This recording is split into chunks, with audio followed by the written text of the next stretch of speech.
اسے پیر سے لے کر گردن تک اپنی سیاہ وجود کے گھیرے میں لپیٹ رکھا تھا۔ صرف اس کا چہرہ باہر تھا۔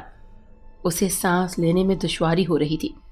یوں لگ رہا تھا جیسے ملک الموت اس کے سامنے آ کھڑا ہو۔ اپنی زندگی کے گزارے سارے پل کسی فلم کی طرح ایک ایک کر کے اس کی ابلتی آنکھوں کے سامنے گھومنے لگے۔ اس کی اتھل پتھل ہوتی سانسیں دم توڑنے لگی جب اچانک ہی کسی نے زوردار تھپڑ اس کے منہ پر رسید کیا۔ اس نے آنکھیں کھولی تو ایزابیل دونوں ہاتھ کمر پر رکھ کر اس کے سامنے کھڑی تھی۔ میرے پاس آخری راستہ یہی تھپڑ تھا تمہیں جگانے کا۔ بہت جھنجھوڑا مگر تم ہوش میں ہی نہیں آ رہی تھی۔ اف، تو یعنی وہ سب خواب تھا؟ وہ بیڈ پر اٹھ کر بیٹھ گئی۔ اس کی سانس ابھی بھی بہت تیز چل رہی تھی۔ جی میڈم، کوئی خواب ہی دیکھا ہوگا آپ نے، ورنہ بغیر خواب کے تو سونے میں یوں کوئی پاگل ہی ڈر سکتا ہے۔ ایزابیل اب جا کر واپس اپنے بیڈ پر بیٹھ چکی تھی۔ ان دونوں بہنوں کی معمولی نوک جھوک کی طرح ان میں پیار بھری لڑائیاں ہوتی رہتی تھی۔ لاج بیڈ پر نیم دراز سی ہو کر بیٹھ گئی اور گلاس میں پانی انڈیلنے لگی۔ ابھی اس نے پہلا گھونٹ ہی بھرا تھا کہ نیچے سے دلخراش چیخ کی آواز سنی۔ ان کا کمرہ 2nd فلور پر تھا۔ یہ تو نگہت ماسی کی چیخ ہے، خدا خیر کرے۔ ایزابیل نے نہ آؤ دیکھا نہ تاؤ اور سیدھا نیچے کی سمت دوڑ پڑی۔ لاج بھی ان کی تقلید میں گلاس رکھتے ہی سیدھا نیچے بھاگی۔ نیچے ماما بھی نائٹ گاؤن میں ملبوس حیران اور پریشان سی کھڑی تھی۔ نگہت ماسی کے چہرے پر ہوائیاں اڑی ہوئی تھیں اور وہ ہولے ہولے کانپ رہی تھی۔ کچن میں ماسی میری گرین ٹی بنانے گئی تو وہاں اچانک ایک عجیب و غریب سانپ نکل آیا۔ بہت مشکل سے ماسی بھاگی وہاں سے۔ اب اشرف مالی ڈھونڈ رہا ہے تو نہ جانے کہاں بھاگ گیا ہے وہ سانپ۔ ایزابیل اور لاج کو مما نے حقیقت سے آگاہ کیا۔ سانپ! لاج کی بھوری آنکھوں میں وحشت کے سائے ابھرنے لگے اور اسے اپنا ابھی چند ساعتوں قبل دیکھا جانے والا خواب یاد آ گیا۔ بی بی جی، ہر طرف دیکھ لیا ہے، سانپ کہیں نہیں ہے، شاید لان میں کہیں چھپ گیا ہو۔ اب رات میں اس مصنوعی روشنیوں سے تو نہیں ڈھونڈا جا سکتا۔ اشرف مالی لکڑی کا بڑا سا ڈنڈا تھامے اندر داخل ہوا۔ عین اسی لمحے لاؤنج میں موجود صوفے کے نیچے سے تیز پھنکار کی آواز آئی۔ سبھی نے بجلی کسی تیزی سے اس سمت میں دیکھا مگر اشرف مالی نے کچھ زیادہ ہی تیزی دکھائی اور صوفے کے نیچے جھک کر سانپ پر حملہ کرنے لگا۔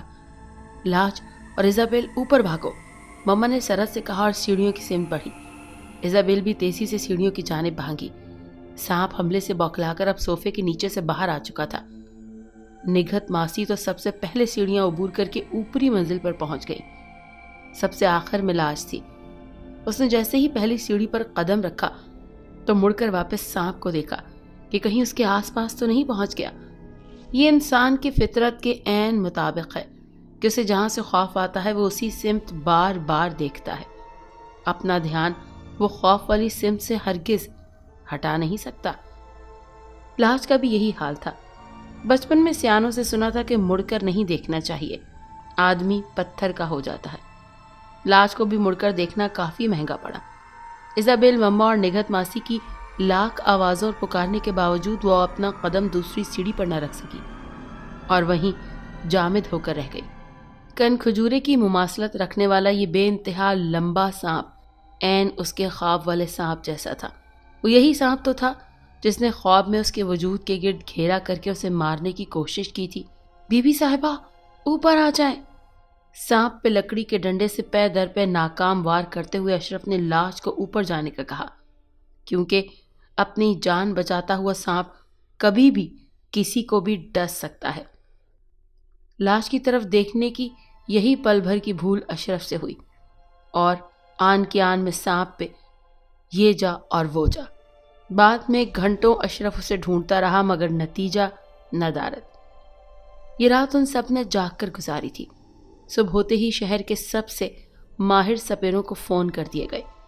اتنا خطرناک سانپ ابھی بھی گھر کے کسی کونے میں دبکا ہو سکتا ہے، اسی لیے مما اس گھر میں سانپ کی عدم موجودگی کے لیے ماہر سپیروں کی تصدیق چاہتی تھی۔ دوپہر 12 بجے کے قریب چند ماہر سپیرے ان کے گھر موجود تھے۔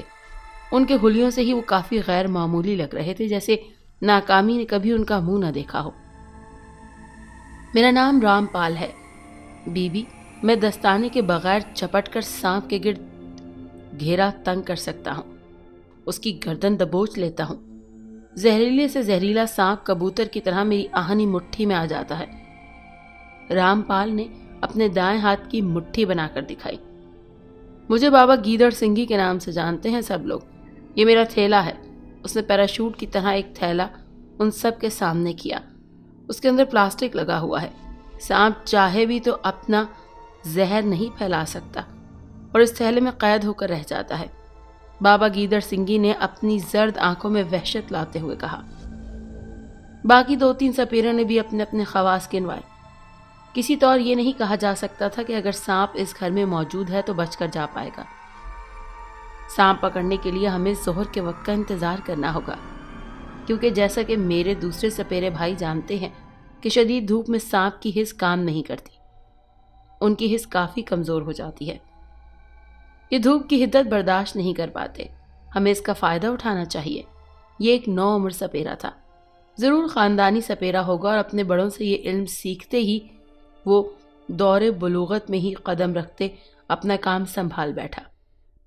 آپ کے گھر میں کہیں کوئی ایسا ڈھلوان تو نہیں جہاں پانی کھڑا ہوا ہو؟ کیونکہ ایسی جگہ سے سانپ کو پکڑنا بہت مشکل ہوتا ہے۔ بابا گیدڑ سنگھی کے استفسار پر مما نے نفی میں سر ہلایا۔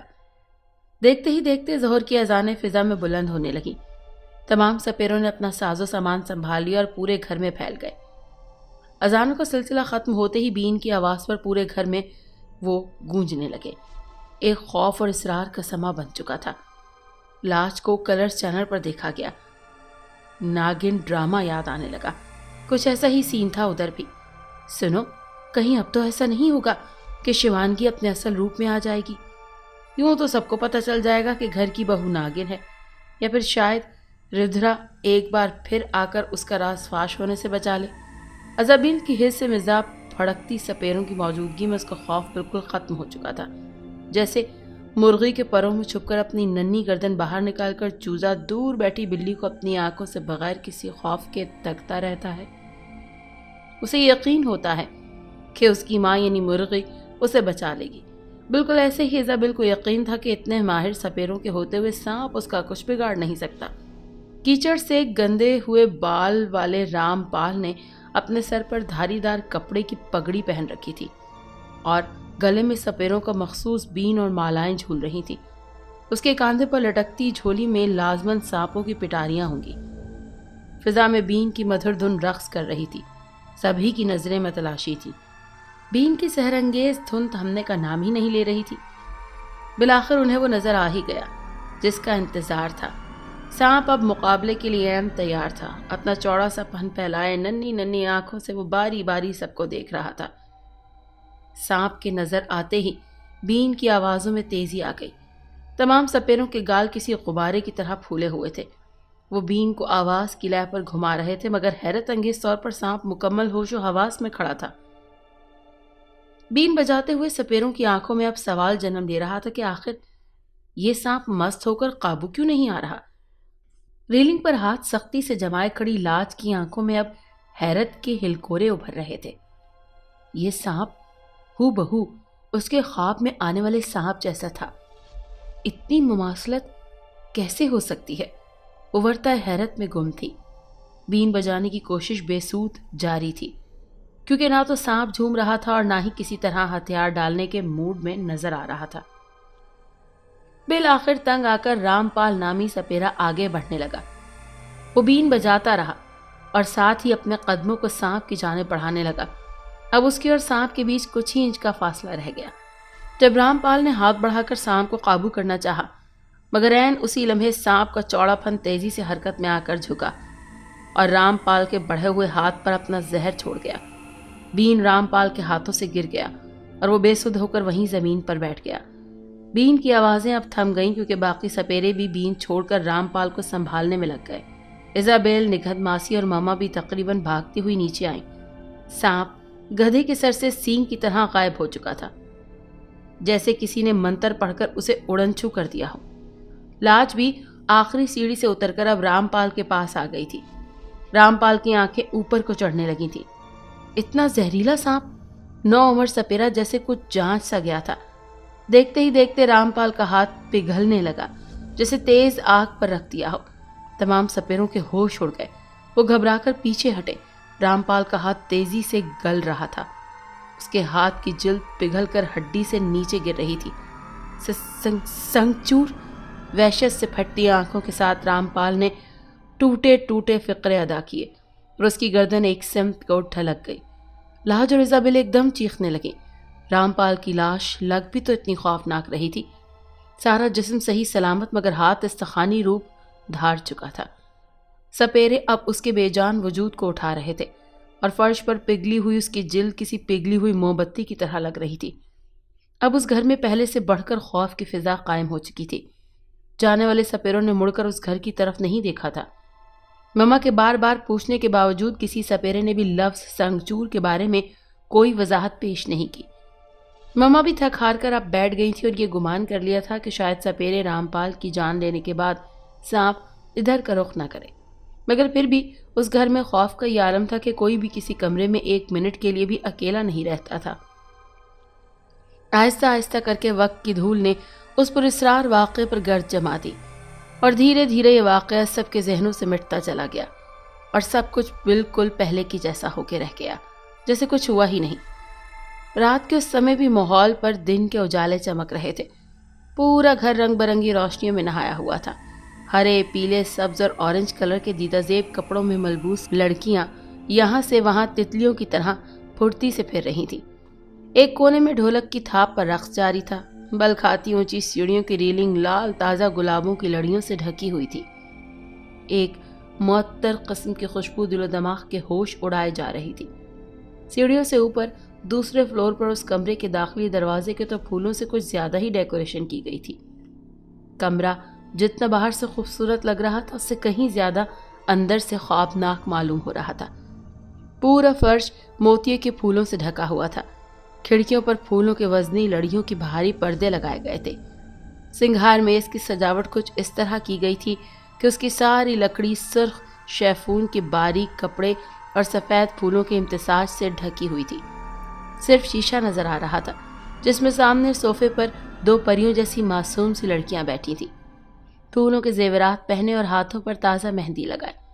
وہ بالکل موم کی بنی ہوئی کوئی گڑیا لگ رہی تھی۔ لاج، تمہیں ممانی بلا رہی ہیں نیچے لان میں۔ دروازہ کھلنے پر سفید شلوار قمیض اور پیلے پٹکے میں اس کا پھوپھیزاد فرحان بے حد پیارا لگ رہا تھا۔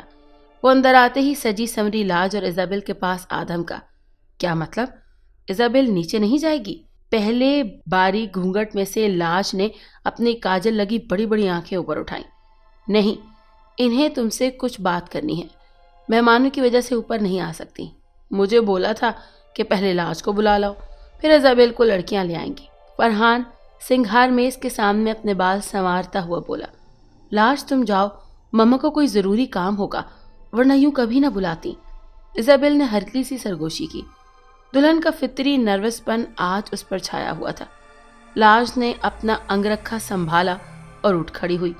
فرحان کے پیچھے پیچھے چلتی ہوئی وہ جو ہی کمرے سے باہر آئی تو ایک دم فرحان نے آگے بڑھ کر اس کا راستہ روک لیا۔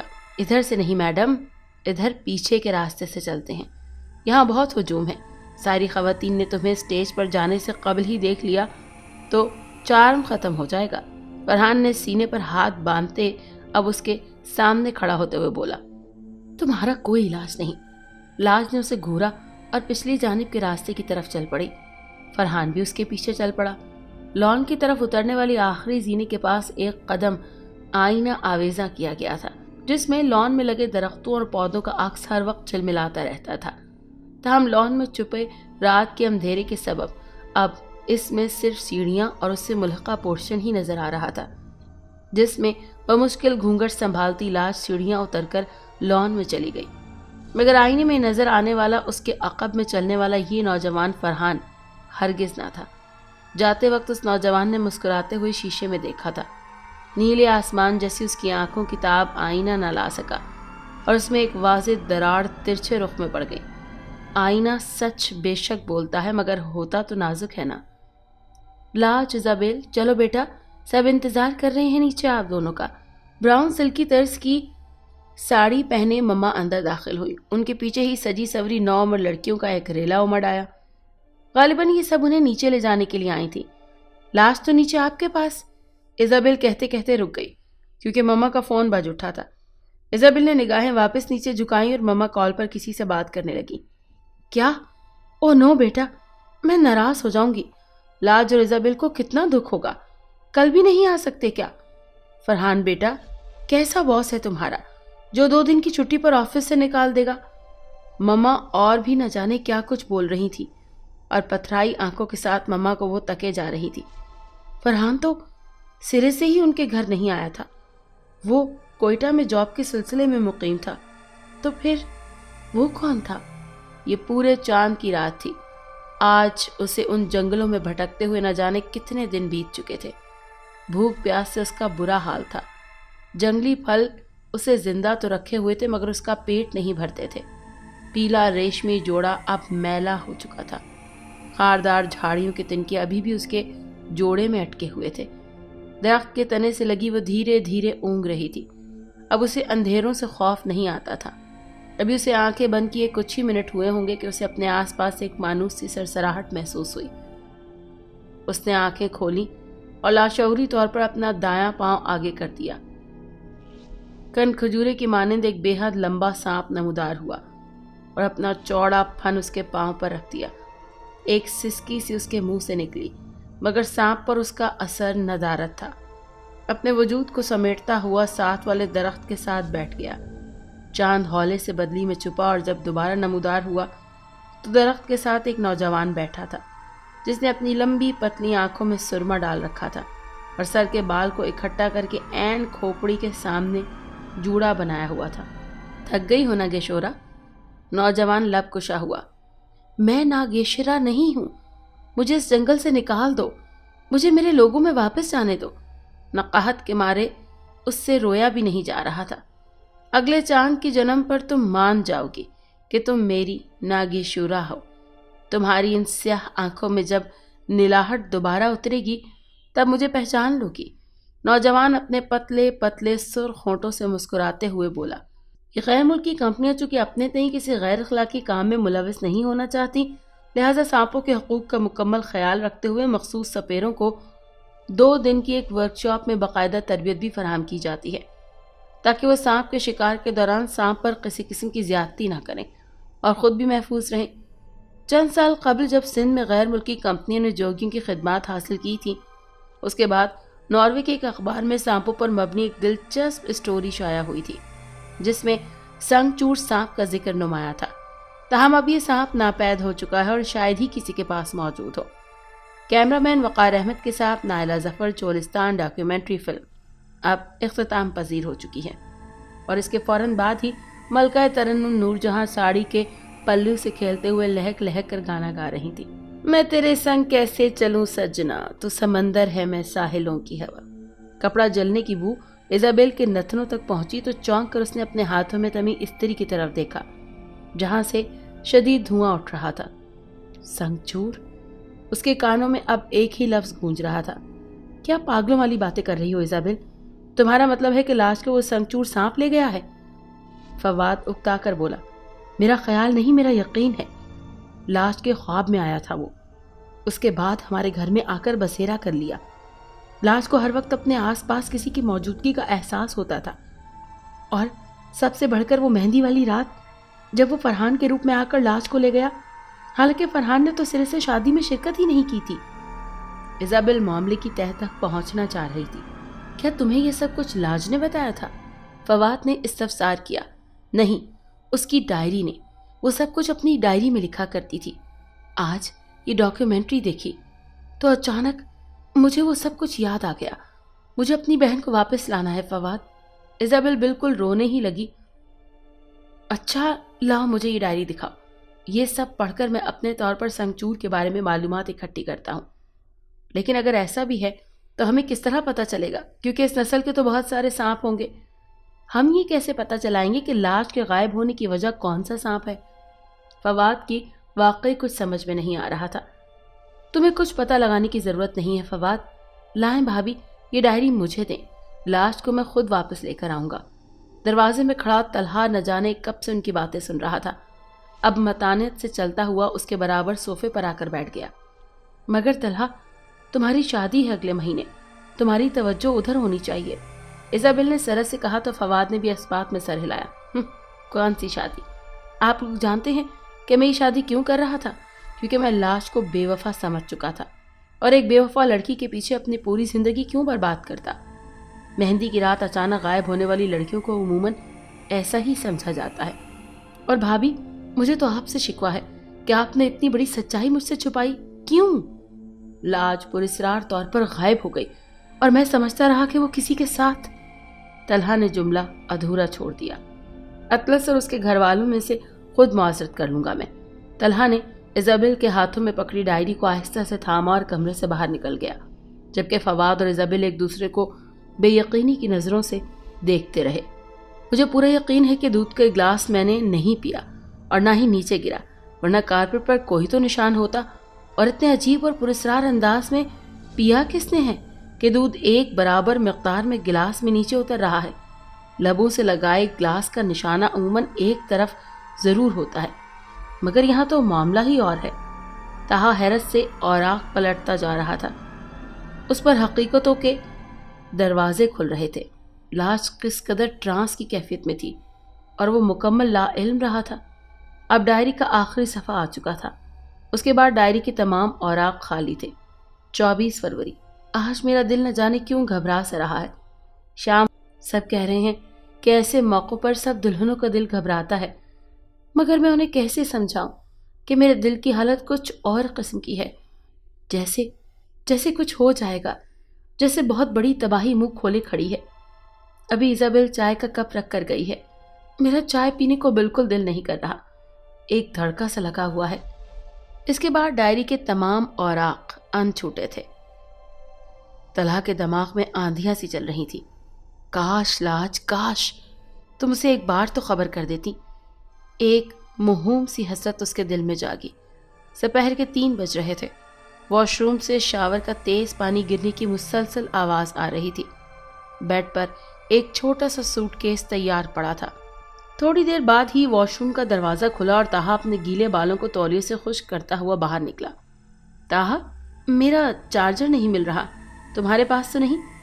اس ٹائم کہاں جانے کی تیاری ہے؟ فواد، جو اپنے کسی کام سے اس کے پاس آیا تھا، اب اپنا مدعا بھول کر اس کی تیاری کی بابت پوچھ رہا تھا۔ جہاں مجھے جانا چاہیے۔ بالوں میں برش پھیر کر اس نے سوٹ کیس اٹھایا اور باہر نکلنے لگا تو سامنے راستے میں ایزابل اس کا راستہ روکے کھڑی تھی۔ تم اکیلے نہیں جاؤ گے، ہم بھی تمہارے ساتھ جائیں گے، ایزابل نے سپاٹ انداز میں کہا۔ مگر وہ مزید کچھ بولنا چاہتا تھا جب فواد نے منہ پر ہاتھ رکھ کر اسے خاموش رہنے کا اشارہ کیا۔ دیکھو طلحہ، نہ تو ایزابل اپنی بہن کو اکیلا چھوڑ سکتی ہے اور نہ میں اپنے بھائی کو۔ فواد کے ٹھوس دلائل پر طہا نے مسکراتے ہوئے اس بات میں سر ہلا دیا۔ اس لڑکی میں کچھ ایسا ضرور ہے جو اس سانپ کو اپنی طرف کھینچتا ہے۔ خیر، لاج کی تصویر کو بغور دیکھتے ہوئے بولی، مگر ایسا کیا ہو سکتا ہے؟ میری بہن میں تو کچھ بھی ایسا نہیں۔ آپ بس اس سنگچور سانپ کو پکڑ لیجئے تاکہ میری بہن واپس آ سکے۔ ایزابل کی آنکھوں میں نمی اتر آئی۔ دیکھیں بی بی، اس نسل کے سانپ اب نہیں ملتے، بہت ہی کم دیکھنے میں آتے ہیں۔ اگر ایسا کوئی سانپ یا ناگ ہمارے پاس لگ جائے ہمارے ہاتھ، تو ان کی کینچلی کے ذریعے آرام سے لاش تک پہنچا جا سکتا ہے۔ خیر عالم نے لاش کی تصویر اب ٹیبل پر رکھ دی۔ کوئی راستہ تو ہوگا؟ طہا سوال کو نہ تھا۔ اس کے لیے ہمیں ایک جڑی بوٹی کی تلاش کرنا ہوگی۔ سنگچور پر بین کا جادو اثر نہیں کرتا، نہ ہی یہ بین کی تال پر قابو میں آتا ہے، لیکن اس خاص جڑی بوٹی کی بو اسے کھینچ لائے گی۔ وہ جہاں کہیں بھی ہوا، جیسے رات کی رانی کے پھول کی خوشبو سانپوں کو دیوانہ کرتی ہے، ویسے ہی یہ جڑی بوٹی سنگچور سانپوں کو انتہائی پسند ہے۔ اس کی تلاش کے لیے ہمیں کسی انتہائی قدیم اور گھنے جنگل میں جانا ہوگا۔ خیر عالم بولتے جا رہے تھے۔ 3 گھنٹے بعد ان کی گاڑی خیر عالم کی رہنمائی میں گھنے جنگل کی جانب رواں دواں تھی۔ خیر عالم شعبہ وائلڈ لائف کے ایوارڈ یافتہ تھے، خاص طور پر سانپوں کے بارے میں ان کا علم اور ان کی اس طرح کی لائقی سے ہر کوئی بخوبی آگاہ تھا۔ اسی لیے فواد طہا نے رسمی سپیروں کے بجائے خیر عالم کو ترجیح دی تھی۔ کچھ گھنٹے کی مسافت کے بعد ان کی گاڑی ایک نہایت ہی قدیم اور گھنے جنگل کے عین بیچوں بیچ آ کے رکی۔ جو قامت درخت اس قدر گھنے تھے کہ دن میں بھی رات کا سما لگ رہا تھا۔ انہوں نے گاڑی کی فل لائٹس آن کر دی۔ وہ جڑی بوٹی یہیں کہیں آس پاس ہی ہے، خیر عالم نے ناک سکیڑتے ہوئے کہا، اور ایک خاص سمت کو چل پڑے۔ کچھ دیر کی تلاش کے بعد گھنی جھاڑیوں کے پیچھے سے بالآخر وہ جڑی بوٹی ڈھونڈنے میں کامیاب ہو گئے۔ خیر عالم کی سونگھنے کی حس واقعی حیران کن تھی۔ ہم اس جڑی بوٹی کو زیادہ دیر تک اپنے ہاتھوں میں نہیں رکھ سکتے، کیونکہ سنگ چور سانپ ان قریب آ جائیں گے۔ یہاں پربھاگو جلدی ہے۔ خیر عالم سبک رفتاری سے بھاگے اور ایک نہایت قدیم درخت کے عین نیچے وہ جڑی بوٹی رکھ دی اور خود واپس کار کی طرف بھاگے۔ اب وہ سب لوگ کار کے شیشے اوپر چڑھائے دروازے کو لاک کیے دوسری جڑی بوٹی کا نظارہ کر رہے تھے۔ اس جڑی بوٹی کی یہ خاصیت تھی کہ اپنی شاخ سے ٹوٹتے ہی اس کی خوشبو دور دور تک پھیل جاتی ہے، ورنہ شاخ پر لگی جڑی بوٹی کی خوشبو قید رہتی ہے۔ اب تم لوگ دیکھنا کیسے ابھی کچھ ہی دیر میں سنگچور سانپ یہاں اکٹھے ہو جائیں گے۔ ایزابیل، آپ اپنے گھر میں اس سانپ کو بغور دیکھ چکی ہیں۔ کیا آپ کو یقین ہے کہ آپ اتنے سانپوں میں سے اس ایک سانپ کو پہچان لیں گی؟ خیر عالم نے سوالیہ کنہ نظروں سے ایزابیل کو دیکھا۔ جی، میں کوشش کروں گی، وہ تھوک نکل کر بولی۔ شیطان آپ کو اس سانپ کو پہچان کروانے میں کافی رکاوٹ پیدا کرے گا، آپ کو بہکائے گا، لیکن آپ نے ہوش مندی کا مظاہرہ کرنا ہے۔ خیر عالم نے شیشوں کے آر پار دیکھتے ہوئے کہا۔ شیطان؟ یہ کون سا نیکی بدی کی جنگ ہے جو شیطان آئے گا؟ فواد نے بھویں سکیڑتے ہوئے کہا۔ نہیں فواد صاحب، شیطان صرف نیکی بدی کے درمیان نہیں ہوتا، غلط اور صحیح کے درمیان بھی ہوتا ہے۔ ہر غلط کے ساتھ شیطان کی طاقت ہوتی ہے اور ہر صحیح کے ساتھ نیکی کی۔ بعض دفعہ صحیح اور سچ کو چھپانے کے لیے شیطان مختلف شکوک و شبہات کا سہارا لیتا ہے۔ ہمیں ہر وقت شیطان اور اس کی طاقت سے الرٹ رہنا چاہیے۔ وسوسہ ڈالنے والوں کی دو قسمیں ہوتی ہیں۔ شیاطین الجن کو تو اللہ تعالیٰ نے انسان کو گمراہ کرنے کی قدرت دی ہے۔ پہلی قسم اس شیطان کی ہوتی ہے جو انسان کو گمراہ کرتا ہے۔ دوسری قسم کی شیطان انسانوں کو گمراہ کرتے ہیں یا گمراہی کی ترغیب دیتے ہیں، اور بے شک دوسری قسم کی شیاطین ہم اپنی آنکھوں سے اس دور میں دیکھ رہے ہیں، جیسے خدائی خدمتگار کا بھیس بدل کر معصوم انسانوں کو لوٹنا۔ اور بولتے بولتے خیر عالم کو اچانک بریک سی لگ گئی اور بجلی کی سی تیزی سے انہوں نے اپنی نظریں جنگل میں ادھر ادھر دوڑائیں۔ زمین پر بکھرے سوکھے پتوں میں سرسراہٹیں واضح طور پر محسوس کی جا رہی تھیں۔ فواد، ایزابیل اور طہا بھی خیر عالم کی باتوں کے سحر سے ایک دم نکلے اور انجانی سمتوں میں دیکھنے لگے۔ بہت بڑے بڑے سانپ جڑی بوٹی کے گرد جمع ہو رہے تھے۔ دل کو دہلا دینے والا منظر۔ خیر عالم کے علاوہ باقی سب کی رگوں میں خون جمنے لگا۔ تو یہ سنگ چور سانپ ہیں؟ ایزابیل دل ہی دل میں سہمی ہوئی بولی۔ خیر عالم بھی نہایت محویت سے سانپوں کو دیکھ رہے تھے۔ ایزابیل اس سانپ کو پہچانے جو آپ کے گھر آیا تھا۔ خیر عالم نے گردن موڑ کر ایزابیل کی طرف دیکھا، جس کے جواب میں ایزابیل نہایت غور سے ایک سانپ کو تاڑتی نظروں سے کھوجنے لگی۔ اچھا دیکھیں، وہ جو درخت کی ٹوٹی ہوئی ٹہنی کے پاس جڑی بوٹی کے بائیں طرف سانپ ہے نا، وہ آئی تھنک اپنی عمر کے 100 برس مکمل کر چکا ہے یا کرنے والا ہے۔ خیر عالم نہایت محویت سے بولے۔ او مائی گاڈ، میں تو سمجھا کہ وہ 3-4 سانپ ہیں جو ایک دوسرے کے اوپر چڑھے ہوئے ہیں، وہ تو صرف ایک سانپ ہے۔ فواد حیرت سے چیخا، جس کی وجہ سے ایزابیل کی توجہ بھی ادھر مبذول ہوئی۔ یہی ایزابیل سے کچھ بھی نہیں بولا جا رہا تھا، وہ بس کانپتے ہاتھوں سے اسی کی طرف اشارہ کر رہی تھی جس کی بابت ابھی خیر عالم بتا رہے تھے۔ بھابھی آپ کو یقین ہے؟ طہا سرحد سے بولا۔ 100%۔ جذبات کے مارے ایزابیل کی آنکھوں میں نمی اتر آئی۔ خیر عالم کے چہرے پر اب تشویش اور فکر کے سائے لہرانے لگے، کیونکہ اس کا مقابلہ سنگچور سانپ سے نہیں بلکہ سنگچور ناگ سے ہونے والا تھا۔ سب کے منع کرنے کے باوجود وہ کار کا دروازہ کھول کر باہر نکلے اور نیچے جھک کر کچھ اٹھایا۔ اگلے ہی لمحے بڑے ماہرانہ طریقے سے ایک درخت پر چڑھنے لگے۔ سب ناسمجھی میں خیر عالم کی کارروائی کو دیکھ رہے تھے، جو اپنی جیب سے موبائل نکالے اب کچھ ٹائپ کر رہے تھے۔ تھوڑی ہی دیر میں طہا کے موبائل کی میسج ٹون بجی۔ اس نے میسج پڑھنا شروع کیا۔ میں نے نیچے جھک کر جو پتھر اٹھایا ہے اس کے ساتھ بندھی ڈوری کا دوسرا سرا اس جڑی بوٹی کے ساتھ منسلک ہے۔ میں آہستہ آہستہ اس جڑی بوٹی کو اپنی طرف کھینچوں گا. تم سانپ اور وہ ناگ کشش زدہ ہو کر میری طرف آئیں گے اور جڑی بوٹی کو پانے کی کوشش کریں گے. حصول کی اس جنگ میں یقیناً وہ ناگ ان سب سانپوں پر سبقت لے جائے گا. آپ لوگ چاہیں تو واپس جا سکتے ہیں. طاہا نے میسج پڑھ کر سنایا اور سب نفی میں سر ہلانے لگے. وہ اپنے محسن خیر عالم کو اکیلا کبھی بھی نہیں چھوڑ سکتے. طاہا نے نو لکھ کر پیغام خیر عالم کے نمبر پر بھیج دیا، جسے پڑھ کر خیر عالم نے کندھے اچکائے اور ڈوری کو آہستہ آہستہ اپنی طرف کھینچنا شروع کیا. سانپوں کے ہجوم میں کل بلاہٹ سی مچ گئی. وہ دیوانہ وار جڑی بوٹی کے پیچھے آنے لگے. ناگ بھی اپنے وجود کے دونوں اطراف میں لگے بے تحاشا کانٹوں کو سمیٹتا ہوا آگے بڑھنے لگا. اب جڑی بوٹی درخت کے بالکل قریب پہنچ گئی تھی. خیر عالم نے اسے آہستہ آہستہ زمین سے بلند کرنا شروع کیا. تمام سانپ اپنے پھن اٹھا کر ہونق بنے بلند ہوتی جڑی بوٹی کو دیکھ رہے تھے. اسی اثنا میں ناگ نے ایک زوردار پھنکار ماری اور اپنے وجود کو اچھال کر درخت پر چڑھنے کی کوشش کی، جس میں وہ کافی حد تک کامیاب بھی ہو گیا. اس کی دیکھا دیکھی باقی سانپ بھی درخت پر چڑھنے کی کوشش کرنے لگے، مگر تب تک جڑی بوٹی ناگ کے گلے میں پھنس کر اپنا کام دکھا چکی تھی. خیر عالم نے گوشت کے ساتھ چپک جانے والا ایک دیدہ محلول جڑی بوٹی پر پہلے سے لگا کر رکھ دیا تھا.